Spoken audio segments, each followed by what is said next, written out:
There's enough in your vortex to keep you thriving for 20 or 30 lifetimes. That's how dynamic it is. That's how big it is. And you want some of it. How are you going to get it? You got to tune your tuner to the frequency of what your inner being is broadcasting, which is what we're calling the receptive mode. You got to get in the receptive mode. You've got to think like your inner being thinks in order to be in that receptive mode. You can't be blaming your husband. You can't be blaming the economy. You can't be blaming government. You can't be blaming an employer. You can't be focused on the absence of what you want and tune your tuner to what your inner being is broadcasting. And your inner being is not going to change its broadcast to match yours ever. Your inner being is going to stand in your prosperity. You got to find a way to be there too. So let's talk about you being in the receptive mode. So the receptive mode means you've got your tuner set for something. And if you're walking around in this world like most people, what you're observing is what's causing you to set your tuner. Esther set her tuner from a telephone call she received just for a moment until she realized she'd done it. And then she said, uh-oh, gotta go. And then she did something about setting her tuner differently. You see what we're getting at? Money is the hardest thing, really, because that's the thing that you've been worried about the most for the longest. And that's the thing that you've activated a bunch of vibrations about, usually, that you're not going to change overnight, but you can change them, and you must.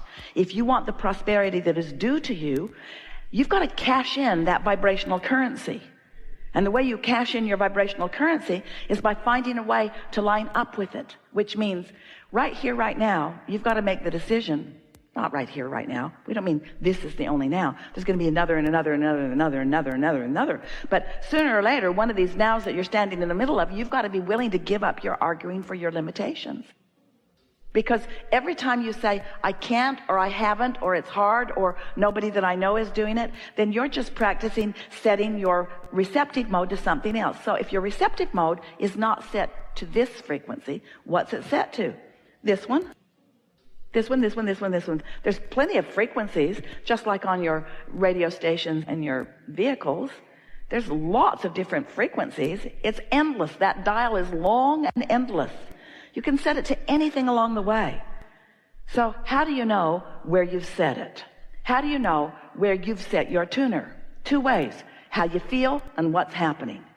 And both are good ways to know. So if prosperity isn't flowing in incredible abundance to you, knowing what's in your vortex as we do, you got your tuner set in a screwy way. And the reason that you do, it's usually for a couple of reasons. One is the habit of just observing what is. What is compelling. We know that it is. Bills are compelling. When they come, they get your attention. We know that what you're observing is compelling. The other reason that you often set your tuner differently than we would like you to is because you still don't believe in the vortex. You don't believe in the vortex reality in the same way that you believe in the bank account reality. The bank account reality is just more obvious. Everybody, including your banker, your credit card holders, they all believe in your current reality. Your credit score believes in your current reality. In other words, there's so much to observe that believes in your current reality. And your current reality does not mean diddly squat, because that is what's temporary. That's what's temporary. That changes, changes, changes. And we'd like to say to you that the true earning that you're doing is not what you're doing through your action. The true earning that you're doing is what you're doing with your vibrational balance. It's your vibrational balance. And you got to know that. You've got to know that, because look at the difference in what people around you are receiving in terms of money. You can't explain it through their action, can you? You've all got the same 24 hours in a day, and you're all limited to that degree of what you can do. And yet the difference in what people are receiving is enormous. You've got to understand that they're not earning through their action, and they're not earning through their education, and they're not earning through their contacts, and they're not earning through some way that's immoral or illegal. They're earning through their vibrational translation of the vibrational currency into their bank account. You earn with your attitude. You earn with your mood. That's how you do it.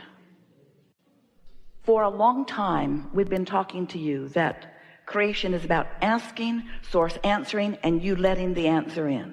Step 1, 2, 3. Asking's easy, isn't it? The more delicious life is, often the more things that you want to experience in it, the more experiences you want to have. So the asking part is not a hard part. When you don't have enough of something, you know that you want more. Source recognizes every time you ask. Now here's an important thing that you may not have heard us say before about this step 2. Source knows what you're asking for and only has a vibration about what you are really asking for. So this is interesting. When you feel like you don't have enough money and it causes you just for a moment to send off a rocket, I would like more money, meaning I want more freedom, I want more experience. Your inner being becomes the essence of the freedom and the essence of the experience. Your inner being extracts from that vibrational contrasting experience what you do want, because that's what your inner being does. Your inner being never focuses on the drama or the trauma or the trouble or the lack, ever. So from your synthesis of life, you've never heard us say that before, have you? From your synthesizing of life, you are emitting pure desires that your inner being is recognizing, focusing on, and taking as inner being point of attraction. Now, do you accept there's you and your inner being? Do you accept that your inner being is offering a vibration and that law of attraction is responding to your inner being's vibration, just like law of attraction is responding to yours? So when you ask for more prosperity, your inner being immediately becomes the equivalent of more prosperity. But if you don't immediately become the equivalent of prosperity vibrationally, as in being optimistic or anticipation, then there's a vibrational difference between you and your inner being, and that's when you feel doubt or fear or worry or jealousy or anger or whatever those feelings around money often are. So the good news here is that your inner being has become more prosperous every time life has caused you to seek more prosperity. But you've got to find some way of syncing up with the way your inner being feels about this. And when you do, now there's no contradiction in your vibration. There's no tug of war going on. Now you and your powerful inner being are standing in the eye of the vortexual hurricane that law of attraction is causing around you, and more money is coming to you. But in your anticipation, positive anticipation, you're letting it in. You're not keeping it out. Now that's just the law-based explanation of how the money comes to you. Now another way that we are wanting to explain this to you is that when you feel good, you're in sync with your inner being. And when you're in sync with your inner being, that means you're in what we're calling the receptive mode of what your inner being has already amassed and attracted. So if you can accept the prosperity that your inner being already is, then you can be the receptive translator of that vibrational prosperity into the manifestation of what you want. The first thing that we want to ask you is, do you think you are more often in a place where you are thinking about and feeling about money, or thinking about and feeling about not enough money? Because every subject is two subjects, what is wanted and absence of it. And so you can answer that question by knowing if you feel optimistic or worried, if you feel eager or angry, or eager or frustrated. In other words, you can tell by the way you feel whether you're thinking about money in the way the source within you is thinking about it for you, or whether you're thinking about it in a different way. Now, here's another way that you could look at this. We know, if you've been listening to us at all, you've heard every bit of that before. So no new news there. We're going to keep talking until you hear some new news. Because until you find another way of looking at this, nothing's going to shift in you. And unless something shifts, then your experience can't change. So that's what we do. We keep coming at it from another direction and another direction and another direction until suddenly you have an understanding. And then you feel different, and when you feel different, then you attract different, and when you attract different, then you experience different manifestations. So that's the whole objective here in this really important topic. We wrote a book called Getting into the Vortex because we wanted to make this vibrational version of you something that felt more real to you. Because you can't see it or hear it or smell it or taste it or touch it. This non-physical aspect of you that exists, that is attracting the things that you are asking for to this specific vibrational context that you now have ready access to. This is a reality, but because you can't translate it yet through your eyes and ears and so on, then you often see absence of money rather than presence of money, even though there is a vibrational presence of money. So then you say, and we don't blame you, we get what you're saying, Abraham, how do I turn these thoughts to things? Because I can't spend the idea of money. Well, we understand that, but where does anything come from? Everything comes out of the vortex. You are a lovely bunch of people on this planet, and you are trucking no resources in from other planets. And yet your economy continues to expand. Where is it coming from? It's coming from life and from asking. So this is the part that we're really wanting you to hear. So can you accept at all that there is a vibrational version? That's the hard part. There's a vibrational version that you have not realized yet. If you accept that it's there, then this is the question that we want you to contemplate. We're going to get here together.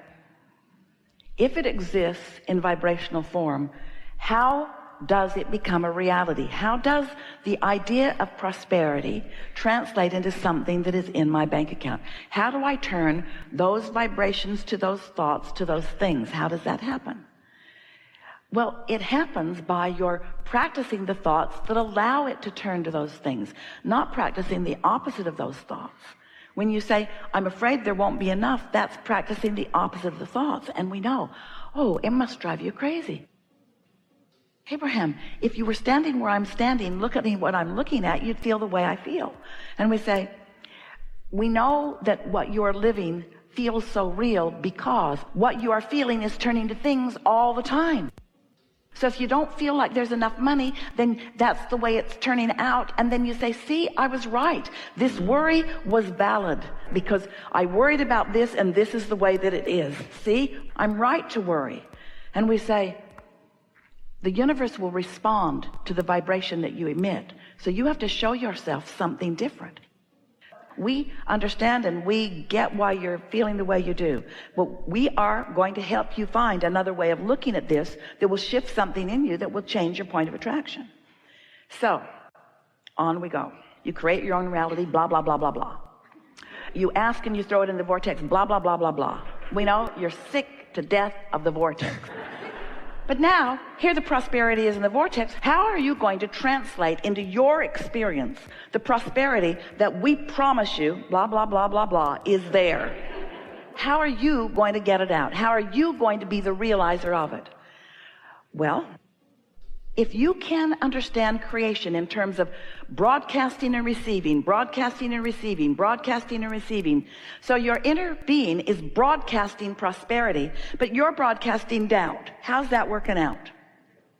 You've got to line up with the frequency that your inner being is broadcasting. So that's the first big question that we want to put to you. Do you believe that through your life, you have created a vibrational version of your prosperity and that your inner being stands holding it, knowing it, being it, and broadcasting it? And since your inner being is broadcasting it, what does that mean about your inner being's experience relative to law of attraction? If your inner being is broadcasting prosperity, what does that mean is coming back to your inner being? Oh, that vortex is dynamic. It's dynamic, it's growing, it's big, it's riches that you cannot identify yet.